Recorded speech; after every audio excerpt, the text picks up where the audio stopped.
क्या सचमुच वो दिन आ गया है जिसका इंतजार लाखों लोग बरसों से कर रहे थे? क्या संत रामपाल जी महाराज अब जेल से बाहर आने वाले हैं? 31 अगस्त 2025 की ये तारीख इतिहास में दर्ज होने वाली है, क्योंकि ये वही दिन है जब हाईकोर्ट ने एक ऐसा फैसला सुनाया जिसने पूरे देश को हिलाकर रख दिया। उम्र कैद की सजा पाए एक संत को राहत मिलती है।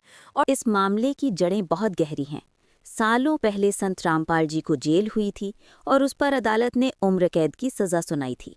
लाखों अनुयायी तब से यही प्रार्थना कर रहे थे कि हमारे गुरुजी बाहर आएं, न्याय हो। आज वही प्रार्थना मानो रंग लाई है। पंजाब और हरियाणा हाईकोर्ट से आई ये खबर किसी विस्फोट से कम नहीं, क्योंकि इतिहास में शायद ही कभी ऐसा हुआ हो कि एक बड़े संत को उम्र कैद जैसी सजा से राहत मिली हो।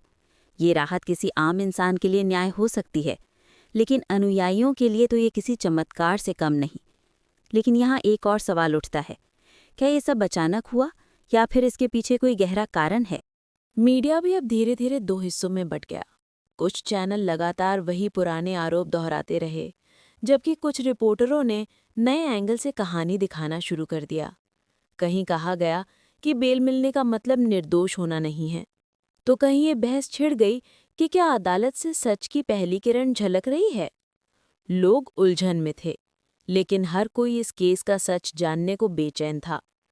कहानी यहाँ पर आकर एक बड़ा सवाल छोड़ती है, क्या सचमुच संत रामपाल निर्दोष थे और साजिश का शिकार बने, या फिर ये केवल कानून और राजनीति का पेचीदा खेल था? बेल का आदेश मिलना समर्थकों के लिए विजय थी, लेकिन विरोधियों के लिए ये हार। आज भी लोग इस केस को रहस्य की तरह देखते हैं।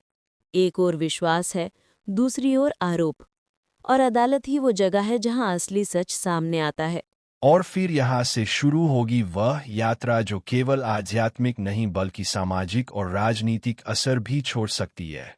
हाई कोर्ट का यह फैसला सिर्फ एक कानूनी राहत नहीं है, बल्कि यह लाखों लोगों की भावनाओं से जुड़ा हुआ है। क्योंकि पिछले कई सालों से संत रामपाल जी के अनुयायी एक ही उम्मीद में जी रहे थे कि उनका गुरु एक दिन फिर से उनके बीच आएगा। जब अदालत से राहत की खबर निकली तो गांव-गांव और शहर-शहर में जैसे कोई त्योहार मनने लगा। अनुयायी ढोल नगाड़ों के साथ खुशी मनाते दिखे। जगह-जगह भंडारे रचे गए और सोशल मीडिया पर सत्य की जीत के नारे गूंजू थे। यह दृश्य बता रहा था कि संत रामपाल जी के नाम का असर सिर्फ धार्मिक नहीं बल्कि भावनात्मक स्तर पर भी बहुत गहरा है। लेकिन इस बीच एक और पहलू सामने आया, विरोध करने वाले लोग। जी हाँ, कुछ लोग इसे समाज के लिए खतरे की घंटी मानते हैं। उनका कहना है कि इतने साल जेल में रहने के बाद भी अगर किसी को राहत मिलती है तो इससे न्याय व्यवस्था पर सवाल उठते हैं। वहीं अनुयायी इन बातों को सिरे से खारिज कर रहे हैं और कहते हैं गुरुजी निर्दोष थे। अब सच्चाई सामने आ गई है, यानी समाज दो हिस्सों में बंटा दिख रहा है। एक तरफ वो लोग जो इसे न्याय की असली परिभाषा मानते हैं और दूसरी तरफ वो लोग जिन्हें यह निर्णय हजम नहीं हो रहा। यह टकराव आने वाले दिनों में और तेज हो सकता है। इसी बीच मीडिया का रोल भी बेहद दिलचस्प रहा। टीवी चैनल्स और अखबारों ने इस खबर को ब्रेकिंग न्यूज की तरह पेश किया। कहीं इसे न्याय की जीत कहा गया तो कहीं इसे कानूनी पेच का खेल बताया गया। यूट्यूब और सोशल मीडिया पर भी हजारों वीडियो वायरल होने लगे। कुछ वीडियो में दावा किया गया कि संत रामपाल जी जल्द ही बाहर आएंगे और फिर से समाज को दिशा देंगे, तो कुछ जगह इसे राजनीति से जोड़कर बताया गया कि कहीं ना कहीं यह फैसला आने वाले चुनावों पर अगर संत रामपाल जी जेल से बाहर आते हैं तो उनका पहला कदम क्या होगा। कुछ भोली आत्माएं जो वास्तव में ईश्वर को पाना चाहती हैं, वे सत्संग और सही ज्ञान सुनने से कतराती हैं।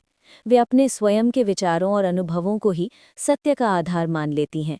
उन्हें लगता है कि जो उन्होंने सोच लिया वही अंतिम सत्य है, किसी और मार्गदर्शन की आवश्यकता ही नहीं है। अपनी अधूरी क्रियाओं को ही उत्तम मानकर वे एक भ्रम में जीती हैं। वे उस ज्ञान के द्वार को बंद कर देती हैं जो उन्हें वास्तविक सुख दे सकता है, और इसी वजह से वे सच्चे भक्तों और संतों को हेय यानी छोटा समझने लगते हैं, उनकी साधना पर शक करते हैं। इतना ही नहीं, अपनी अज्ञानता के कारण वे मजाक करते हैं, उन पर कटाक्ष करते हैं जो वास्तव में प्रभु मार्ग पर चल रहे हैं। इस सब का मूल कारण केवल एक ही है, उनको सही ज्ञान नहीं है। जब तक सत्य की रोशनी नहीं मिलती, मन इसी तरह भ्रमित रहता है।